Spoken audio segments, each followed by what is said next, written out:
Angry Birds Movie 2.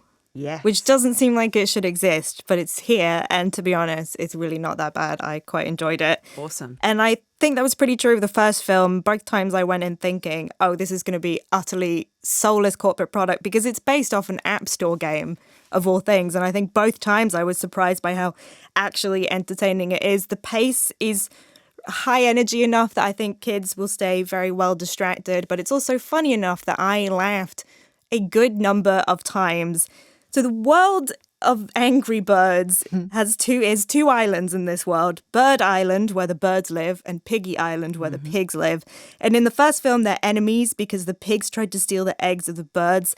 So now they're in a prank war, which in the game is just birds flinging themselves at pigs. Eggs, yeah. That's the game. Here, it's a bit more developed. There's having hot sauce projectiles and a giant magnifying glass and balloons filled with crabs. But then the leader of the pigs, Leonard, voiced by Bill Hader, realizes that there is in fact a third island, which is covered in ice and home to a bunch of eagles, led by Zeta, voiced by Leslie Jones, who is tired of the cold and wants to take over the two other islands so that she can get some sun and sand. And so the birds and the pigs have to join forces against a new common enemy. And if that sounds a little weird, you are correct. It is quite a weird film. But I think that is its biggest strength. The script by Peter Ackerman, Ayel Purdell, Jonathan E. Stewart takes this quite simple story in a few surprising directions. Yes, there are the pratfalls and the silliness that you would expect, but also there are some quite surreal and quite dark jokes that I think are niche enough that they'll go over the kids' heads. My favorite part was this side plot with the three little hatchlings, the little babies, and their leader Zoe, who's voiced by Brooklyn Prince, again, from the Florida Project. It's a great week for people in that film. And they're so cute. There's a clip just to show how cute they are. Hey, Daddy.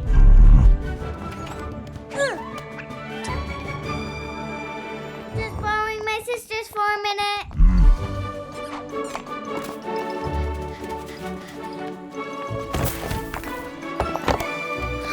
Now we really have all your eggs. Yeah, and there's nothing you can do about it, Red. Oink, oink, oink, oink, oink.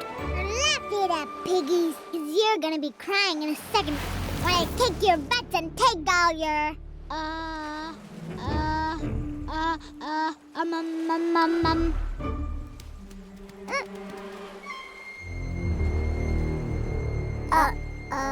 So yeah, the little hatchlings go on this, they have all these weird, ridiculous adventures that have an almost Wile E. Coyote style flavor to them. They get into terrible peril, but they always manage to come out the other side fine.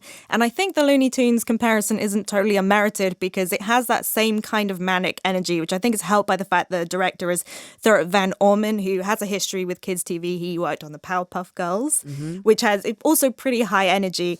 And then you have this incredible cast. You've got returning cast members, Bill Hader, Jason Sudeikis, Josh Gad, Danny McBride, Maya Rudolph, Peter Dinklage, Tony Hale.